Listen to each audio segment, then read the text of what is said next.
సంగారెడ్డి జిల్లా నారాయణఖేడ్ నియోజకవర్గంలో నూతనంగా నిర్మించిన రైతు వేదికలను స్థానిక ఎమ్మెల్యే మహారెడ్డి భూపాల్రెడ్డి ప్రారంభించారు. ఈ సందర్భంగా ఆయన మాట్లాడుతూ రైతుల అభివృద్ధి కోసం రైతు వేదికలు ఉపయోగపడతాయని తెలిపారు. రైతు శ్రేయస్సు కోసం కేవలం టీఆర్ఎస్ పార్టీ అధికారంలో ఉన్న ప్రభుత్వం మాత్రమే కృషి చేస్తుందని చెప్పారు. గత 70 ఏళ్లుగా జరగని అభివృద్ధి ప్రస్తుతం టీఆర్ఎస్ పార్టీ హయాంలో శరవేగంగా అభివృద్ధి జరుగుతుందని ఎమ్మెల్యే స్పష్టం చేశారు. గతంలో పనిచేసిన ఎమ్మెల్యేలు చేసిన అభివృద్ధి శూన్యమని విమర్శించారు. రైతు వేదికలను అడ్డుకునే ప్రయత్నం చేస్తామని ప్రతిపక్ష నాయకులు మాట్లాడడం హాస్యాస్పదమని ఎద్దేవా చేశారు. ఆయన వెంట టీఆర్ కల్హీర్ మండలంలోని కృష్ణాపూర్, నాగదర్, మాటి గ్రామాల్లో 22 లక్షల రూపాయల ఉపాధి హామీ నిధులతో నిర్మించిన రైతు వేదిక భవనాన్ని నియోజకవర్గ శాసనసభ్యులు మహారెడ్డి భూపాల్రెడ్డి ప్రారంభించారు. అనంతరం ఏర్పాటు చేసిన సమావేశంలో మాట్లాడుతూ ఏ రాష్ట్రం ప్రవేశపెట్టని విధంగా వ్యవసాయానికి 24 గంటల ఉచిత కరెంటు, పంట పెట్టుబడి సాయం, రైతు బీమా, సకాలంలో ఎరువులు, విత్తనాలతో పాటు రైతులకు వారి సమస్యలు మాట్లాడుకోవడానికి వీలుగా రైతు వేదికలు ఏర్పాటు చేసిన ఘనత టీఆర్ఎస్ ప్రభుత్వానిదే అని అన్నారు. ఆయన వెంట ప్రజా ప్రతినిధులు, అధికారులు, కార్యకర్తలు ఉన్నారు. పత్రికా విలేకరులకు ఇంకా ప్రతి ఒక్కరికి పేరు పేరున హృదయపూర్వక నమస్కారం తెలియజేస్తున్నాను. మన తెలంగాణ రాష్ట్రం ఏర్పాటు చేసే కొరకని కేసీఆర్ గారు అహర్నిశలు కృషి చేసి చావు నోట్ల వరకు తెలంగాణ రాష్ట్రం ఇదే కాకుండా మరి రైతుల కొరకని ఇంకెన్నెన్నో కార్యక్రమాలు చేసి తెలంగాణ రాష్ట్రం వచ్చిన తర్వాత రైతులు పండించిన ప్రతి ఒక్క పంట, ఏ పంట అయినా సరే, అది పెసర్లు కానీ, మినుములు కానీ, శనగలు కానీ, కందులు కానీ, వరి పంట కానీ, జొన్న పంట కానీ, మక్క పంట కానీ, ఏ పంట అయితే రైతులు పండించారో ప్రతి ఒక్క పంటకు కేంద్రం ప్రకటించిన గిట్టుబాటు ధర ఇచ్చి కొనుగోలు చేసి రైతులని ఆర్థికంగా ఆదుకున్నాడు. రైతులకు మంచి రేటు కల్పించాడు. దళారుల బారి నుంచి కాపాడి ఈరోజు రైతులని ఆర్థికంగా ఎంతో అభివృద్ధి చేసిన ఘనత మన ముఖ్యమంత్రి గారని చెప్పేసి, అదే కాకుండా మన రైతులకు ఇంకా కూడా ఎన్నో బీడు భూములు ఉన్నాయి. వీళ్ళందరికీ నీళ్లు ఇస్తే వీళ్ళందరూ పంట పండించుకుంటారు. మరి అదే మాదిరిగా వీళ్ళకు ఆర్థికంగా కూడా పక్క చిక్కిపోయారు కాబట్టి వీళ్ళకి ఏమన్నా ఆదుకోవాలనే ఉద్దేశంతో మనకు రైతు బంధు ప్రవేశపెట్టింది. ఆ రైతు బంధు ద్వారా ప్రతి ఎకరానికి ప్రతి పంటకు 5,000 రూపాయలు చొప్పున 2 పంటలు కలిపి ప్రతి సంవత్సరానికి ఒక పంటకు 10,000 రూపాయలు ఇచ్చిన ఏకైక ముఖ్యమంత్రి, ఏకైక రాష్ట్రం అది తెలంగాణ రాష్ట్రంలో కేసీఆర్ గారు అని చెప్పేసి మీ అందరూ తెలుసు. ఇది ఏ రాష్ట్రంలో కూడా లేదు. మనం చూసి మోడీ గారు ఎలక్షన్ మనకి కాపీ కొట్టి ప్రతి రైతుకు 4,000 రూపాయలు ఇచ్చింది.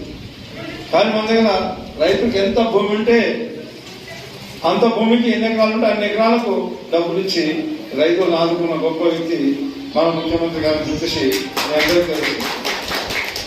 రైతులకు నేను ఒక రియల్ ఎస్టేట్ వ్యాపారి కలిసాను. అన్నది ఇట్లా చేద్దామని అనుకుంటున్నాను. ఏం చేస్తావు బిడ్డ అన్న. మన ముఖ్యమంత్రి గారు మాకు కూడా ఒక అవకాశం మంచి కల్పించాడు. మేము భూమి కొనుక్కుంటాం, 1000 గజాలు రిజిస్ట్రేషన్ చేసిస్తాం. వాళ్ళకి ఏమేమి లాభాలు వస్తున్నాయంటే చెప్తాం. మీకు రైతు బీమా వస్తుందని చెప్తున్నాం. రైతు బీమా అంటే సంవత్సరానికి 5,000 రూపాయలు మీకు అది రైతు బీమా కట్టిస్తాం. మరి దీని ద్వారా రాష్ట్ర ప్రభుత్వం ఇచ్చే రైతు బంధు మీకు వస్తుందని చెప్తాం. ఇంకా ఇట్లా రకరకాల ఎక్స్ప్లెయిన్ చేసి మేము భూమి అమ్ముకుంటే మాకు పైసలు ఎక్కువ వస్తాయని చెప్పేసి ఈ ఆలోచన నాకు తప్పిందన్న ఎట్లుంటుందని చెప్పేసి ఆయన అడిగింది. అంటే రైతు బీమాతో ఎంత లాభం అనేది, రైతు బంధుతో ఎంత లాభం అనేది రియల్ ఎస్టేట్ వ్యాపారస్తులు కూడా మన ముఖ్యమంత్రి గారు ప్రవేశపెట్టిన కార్యక్రమాన్ని వాళ్ళకు అనుకూలంగా చేసుకొని వాళ్ళు డబ్బులు సంపాదించుకునే కొరకు ప్రయత్నం చేస్తారు. వీలైన వరకు ఎక్కువ మందికి మన రాష్ట్ర ప్రభుత్వం ద్వారా వచ్చే రైతు బీమా కూడా అందించే కొరకని, తద్వారా వాళ్ళు కూడా లాభం పొందే కొరకని రియల్ ఎస్టేట్ వ్యాపారస్తులు కూడా ప్రయత్నం చేస్తుందని చెప్పేసి మీ అందరికీ తెలుసు. మన గతంలో ఈ వ్యవసాయదారులకు కరెంట్ ఇచ్చేది కాదు, గిట్టుబాటు ధర ఇచ్చి పంటలు కొనుగోలు చేసేది కాదు. ఒక్క ఇట్టుబడి వల్ల మన వ్యాసంగిలో పండించిన, మనం వర్షకాలంలో పండించిన పంట రైతులు ప్రతి ఒక్క ఇట్టు కాడికెళ్ళి గతంలో లేకుండే కొత్తగా మనము ప్రవేశపెట్టినాం. అదే మాదిరిగా మనం ఒక 4-5 గ్రామాలకు కలిపి 5,000 ఎకరాలకు ఒక క్లస్టర్ ఏర్పాటు చేసినాం. అప్పుడు అగ్రికల్చర్ ఆఫీసర్లు ఎంతమంది ఉంటుందంటే మండలానికి ఒకరు ఉంటారు. వాళ్ళు కూడా ఎప్పుడు దొరకకపోయింది. మనం ఎన్నిసార్లు ఫోన్ చేసినా అందుబాటులో ఉండేది కాదు. మనకి ఇప్పుడు మండలానికి ఒక అగ్రికల్చర్ ఆఫీసర్ కాకుండా ప్రతి 5,000 ఎకరాలకు ఒక క్లస్టర్ ఏర్పాటు చేసి మన అగ్రికల్చర్ ఎక్స్టెన్షన్ ఆఫీసర్ పెట్టడం జరిగింది. వాళ్ళు ఈ 5,000 ఎకరాలకు సంబంధించిన గ్రామాలకు ఒక క్లస్టర్ ఉంటుంది. ఆ క్లస్టర్కి వాళ్ళు రెగ్యులర్గా వస్తుంటారు, విజిట్ చేస్తుంటారు. మన రైతులకు ఏమైనా చీడపీడలు వచ్చినా ఇంకేదైనా సమస్యలు ఉన్నా వాళ్ళు వచ్చి మన పంటల వద్ద పరిశీలించి మనకు ఏదైనా సూచనలు సలహాలు ఇచ్చే పరిస్థితి ఉంది. అదే మాదిరిగా ప్రభుత్వం నుంచి రావాల్సిన ఏమైనా ఉంటే కూడా పథకాలు కూడా అన్ని మనకు సక్రమంగా అందించే కొరకు ఏర్పాటు చేస్తాం. ఇది గతంలో లేకుండా ఏ వాళ్ళు కూడా అందుబాటులో ఉండకపోతుంది. ఏడీ అయితే ఇంతకుముందు మన ప్రభుత్వం వచ్చిన తర్వాత మన శ్రీనివాస్ ప్రసాద్ అని ఏడీ ఉండేది. ఎక్కడ ఉంటాడా ఏడీ అంటే సంగారెడ్డి ఉంటాడు. కానీ ఈరోజు మన ఏడీఏ గారు కానీ ఈ అగ్రికల్చర్ ఎక్స్టెన్షన్ ఆఫీసర్స్ కానీ అందరూ కూడా అందుబాటులో ఉండి మన రైతుల కొరకు సేవ చేస్తారు.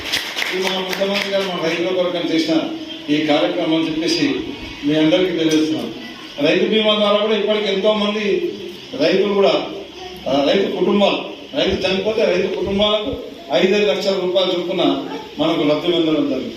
సరే ఇవన్నీ జరిగిన తర్వాత మన రైతులు కూడా వాళ్ళు పంటల విషయంలో చర్చించుకోవడానికి కానీ మరి అగ్రికల్చర్ ఎక్స్టెన్షన్ ఆఫీసర్ కూడా కూర్చోవడానికి మీకు అందుబాటులో ఉండడానికి ఒక ఆఫీస్ కూడా ఉండాలని చెప్పేసి మన ముఖ్యమంత్రి గారు ప్రతి కష్టానికి ఎంత 24,000 బిల్డింగ్ 22 లక్షల రూపాయలతో ప్రతి కష్టానికి ఒక బిల్డింగ్ కట్టేయడం జరిగింది. ఇక్కడ ఈ బిల్డింగ్లో మనం మీటింగ్లు పెట్టుకొని మన అగ్రికల్చర్ ఎక్స్టెన్షన్ ఆఫీసర్ ఉంటాడు. వారికి వచ్చి మనం ఏదన్నా మనకేమైనా సమస్యలు ఉంటే మాట్లాడుకోవడానికి మరి మనము మీటింగ్లు పెట్టుకోవడానికి రైతులందరం వచ్చి మీటింగ్ పెట్టుకోవడానికి. ఎందుకంటే పంటలు మనం అందరం ఒకటే రకమైన పంటలు పెట్టుకుంటాం.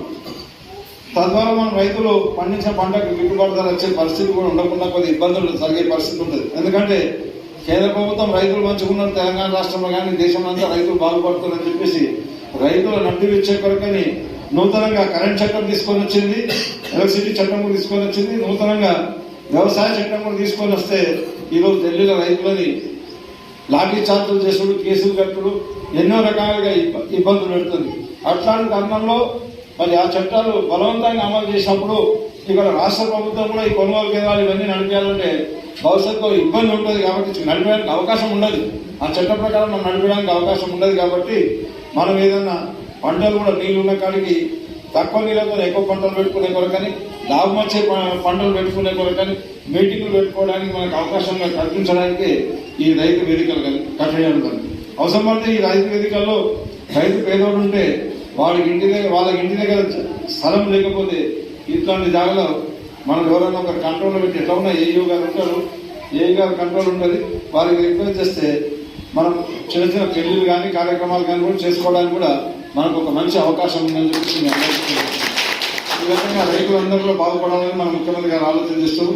కేంద్రం అయితే మన రైతులకు అందించే కొరకని ఈ నూతన ఎలక్ట్రిసిటీ చట్టం కానీ వ్యవసాయ చట్టాలు కానీ తీసుకొని వచ్చి మనకి ఇబ్బంది పెట్టి ఏదైతే పెద్ద పెద్ద కంపెనీలు ఉంటాయో అదాని అంబానీ లాంటి వాళ్లకు ఆదుకునే కొరకు ప్రయత్నం చేస్తారు. కానీ మన అందరినీ కూడా నడిపించే కొరకు ప్రయత్నం చేస్తారు. కాబట్టి మనం అందరం కూడా మనం ఆ పరిస్థితులన్నీ అర్థం చేసుకొని భవిష్యత్తులో మనం వ్యవసాయం చేస్తే మనకు లాభాలు వచ్చే కొరకని ఇక్కడ కూర్చొని చర్చించుకొని పంటల మార్పిడి విషయంలో కానీ ఇంకా రకరకాలుగా చర్చించుకోవడానికి ఈ రైతు వేదిక కట్టేయడం. ఇంకొక విషయం, మనం జనరల్గా మన నారాయణఖేడ్ విషయం కానీ మన కృష్ణాపూర్ విషయాన్ని తీసుకున్నాం. మనకి ఇప్పటివరకు నారాయణఖేడ్ ఎంతమంది ఎమ్మెల్యేలు గెలిచారు? అప్పారావు శెట్టి గారు గెలిచిండు, రామచంద్రరావు దేశపాండే గెలిచిండు, సురేష్ శెట్టి గారు గెలిచిండు, శివరావు శెట్టి గారు గెలిచిండు, మా నాన్నగారు కొనుగోలు చేసాం, విజయపాల్ రెడ్డి గెలిచిండు, కిష్టారెడ్డి కూడా. అంటే సురేష్ శెట్టి గారు 5 సంవత్సరాలు ఎమ్మెల్యే, 5 సంవత్సరాలు ఎంపీ, శివరావు శెట్టి గారు 10 సంవత్సరాలు ఎమ్మెల్యే చేశాం, కిష్టారెడ్డి 17 సంవత్సరాలు ఎమ్మెల్యే చేశాం.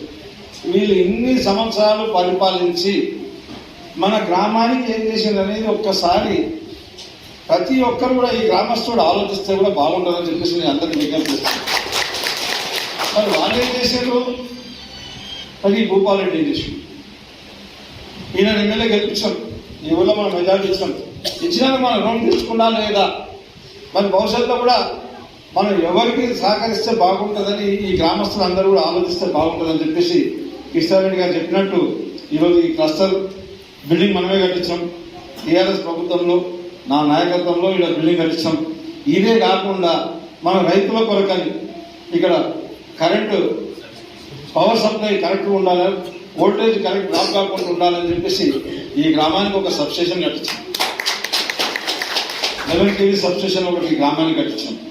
ఈ గ్రామంలో రైతులకు అందరికీ పంటలు మంచిగా పండాలని చెప్పేసి ఈ గ్రామానికి సంబంధించిన ఎన్ని చెరువులు ఉన్నాయో అన్ని చెరువుల్లో కూడా మిషన్ కాకతీయ ద్వారా మనం శాంక్షన్ తెప్పించి రిపేర్లు చేసుకోవడం లేదు.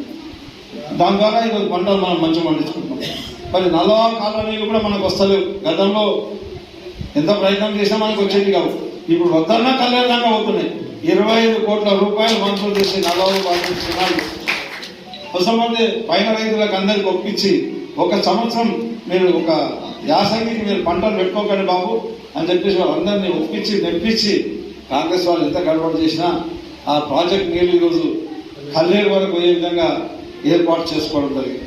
ఇంకా ఇవే కాకుండా ఈ గ్రామంలో సీసీ రోడ్లు కానీ, కమ్యూనిటీ హాల్స్ కానీ, డబుల్ లేన్ రోడ్ నిజాంపేట నుంచి కల్లేరు పోయే డబుల్ లేన్ రోడ్ కానీ, అంగన్వాడీ బిల్డింగ్స్ కానీ, స్కూల్ అడిషనల్ క్లాస్ రూమ్స్ కానీ,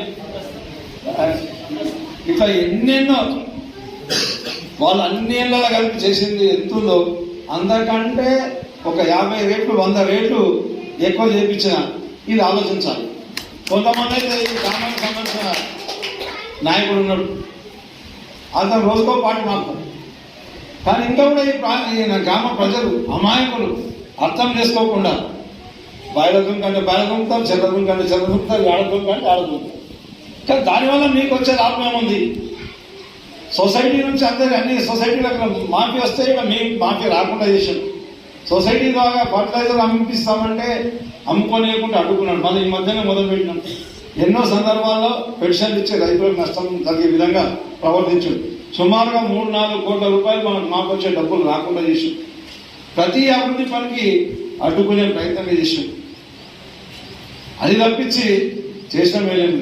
సరే చరిత్ర ఆయన పద్ధతి బాగుందా చరిత్ర చూద్దామంటే జనతా పార్టీ అన్నాడు కొన్ని రోజులు, తర్వాత తెలుగుదేశం అన్నాడు కొన్ని రోజులు, టీఆర్పీ అన్నాడు కొన్ని రోజులు, ఆ తర్వాత టీడీపీ అన్నాడు కొన్ని రోజులు, ఆ తర్వాత కాంగ్రెస్ అన్నాడు కొన్ని రోజులు, ఈరోజు బీజేపీ అని కొన్ని రోజులు అంటారు. మళ్ళా ఇది మంచిగా దీన్ని అడ్డుకునే కొరకని నిన్న ప్రెస్ మీట్ పెట్టించాడు. దీన్ని అడ్డుకుంటారు. మొన్ననే ఖానాపూర్లో ఒకటి గ్రామ పంచాయతీ బిల్డింగ్ మంజూరు చేశాం. కొత్తగా నూతనంగా ఏర్పాటైంది. ఎమ్మెల్యే ఊళ్ళో గ్రామ పంచాయతీ లేకపోతే బాగుండదు, గ్రామ పంచాయతీ బిల్డింగ్ లేకపోతే బాగుండదు అని చెప్పేసి ప్రజలు ఎక్కిస్తారని చెప్పేసి ఒక గ్రామ పంచాయతీ బిల్డింగ్ మంజూరు చేస్తే కొంతమందిని ఎస్సీలో లేకుండా పెట్టేసి ఆ గ్రామ పంచాయతీ బిల్డింగ్ జాగాకు మీరు అడ్డం పడండి అని చెప్పేసి ఇట్లా చెప్పడం జరిగింది. ఈ రకంగా ఏదన్నా చేసినా అన్ని అభివృద్ధిని నిరోధించకొరకనే ప్రయత్నం చేశాడు. ప్రజలకు నష్టం జరిగే విధంగా ప్రయత్నం చేశాడు. మరి నేను చెప్పింది కరెక్ట్ కాకపోతే ఎవరన్నా ఆలోచించి ఆయన చేసిన అభివృద్ధి పని ఒకటైనా తీసుకొని చూపెట్టమని చెప్పండి. నేను సొసైటీ ప్రెసిడెంట్ ఉన్నప్పుడు కూడా ఆ సొసైటీ లాభాలలో తీసుకొని వచ్చి సొసైటీ లాభాలలో నుంచి సొసైటీ బిల్డింగ్ కట్టించిన. ఇక్కడ నువ్వు అప్పు తీసుకొచ్చి కట్టేయలేదు, లేకపోతే గవర్నమెంట్ శాంక్షన్తో కట్టేయలేదు. ఆ రకంగా సొసైటీ బిల్డింగ్ కూడా కట్టించాం. ఈరోజు గ్రామం అన్ని విధాలు కూడా మంచిగా ఉందంటే, ఇది అభివృద్ధి జరిగిందంటే అది కేవలం టీఆర్ఎస్ హయాంలోనే. అది అంతమంది అన్ని సంవత్సరాలు పరిపాలించి వాళ్ళు ఎక్కడ కూడా చెప్పిన ఎవరో లేదని సంవత్సరాలు పరిపాలించడం. కానీ నేను మాత్రం నాకు దొరికిన ఈ 5 సంవత్సరాల సమయంలోనే ఈ గ్రామాన్ని అన్ని రంగాల్లో కూడా అభివృద్ధి చేసినని చెప్పేసి ఈ గ్రామం ఒకటే కాదు కాన్సెన్సీలో ఈ విధంగా అభివృద్ధి చేసుకుంటా ముందుకు నడుస్తుందని చెప్పేసి మీరు అందరూ కూడా ఇది గమనించాలని చెప్పేసి ఆ బీజేపీ పార్టీకి కొత్త వేషం వేసుకొని వచ్చారు. వాళ్ళు బీజేపీ పార్టీ తరఫు నుంచి అడ్డుకుందామని ప్రయత్నం చేశారు. కానీ మరి ఈ గ్రామ పెద్దలు వీళ్ళందరూ కూడా బాగా కష్టపడతారు. వీళ్ళందరూ ఉనుకోరు. సర్పంచ్ నాయకుడు పడతాడు. ఇంకా బిల్డింగ్లో కావాలంటే భయం అవుతారు. నాకు ఇది కావాలి అది కావాలి ఇది కావాలి అది కావాలని అడుగుతూ ఉంటాడు సర్పంచ్. మా జడ్పీ సర్పంచ్ అడుగుతారు, మా ఎంపీ సర్పంచ్ అడుగుతారు. అందరూ కూడా ఈ గ్రామ అభివృద్ధి కొరకు ప్రయత్నం చేస్తారు. ఈరోజు ఈ ప్రోగ్రామ్ని వాళ్ళు అడ్డుకుందామని ప్రయత్నం చేస్తే వీళ్ళందరూ కూడా కష్టపడి మేము అభివృద్ధి పక్షాన ఉంటాం, అభివృద్ధికి కూడా అడ్డం వచ్చిన బొంద వెళ్దామని చెప్పేసి కార్యక్రమాలు సక్సెస్ మరి గ్రామ అభివృద్ధి కొరకు అని అందరూ కూడా కృషి చేస్తారు. అన్ని సమయాలు తీసుకోవాలని భయపడుతున్నాడు. అందరూ కూడా ఎవరికన్నా ఎక్కువ లాభం అయిందంటే అది కేవలం రైతులకే లాభం. మన ముఖ్యమంత్రి గారు రైతులకి అన్నింటిలో పెద్దపీట వేసి దెబ్బతిన్న రైతులని వాళ్ళేదో ఉచిత కరెంట్ ఇస్తాం అది ఇస్తాం ఇది ఇస్తామని చెప్పి కేవలం మాటలు చెప్పి రైతులను మోసం చేసి ముఖ్యంగా మన తెలంగాణ రైతులను మన రైతుల పంటలన్నీ ఎండిపోయి రైతులు ఇంకా దిగజారే విధంగా వాళ్ళు ప్రవర్తించడం జరిగింది. కానీ రైతులకు చేసింది లేదు. మన ముఖ్యమంత్రి గారు తెలంగాణ వచ్చి కొద్ది రోజుల లోపలనే 24 గంటల కరెంటు, నాణ్యమైన కరెంటు, ఉచిత కరెంటు అందించి రైతులందరూ కూడా మంచి పంటలు. Hi, this is Swati Dikshit. Please subscribe to SKS Fly TV.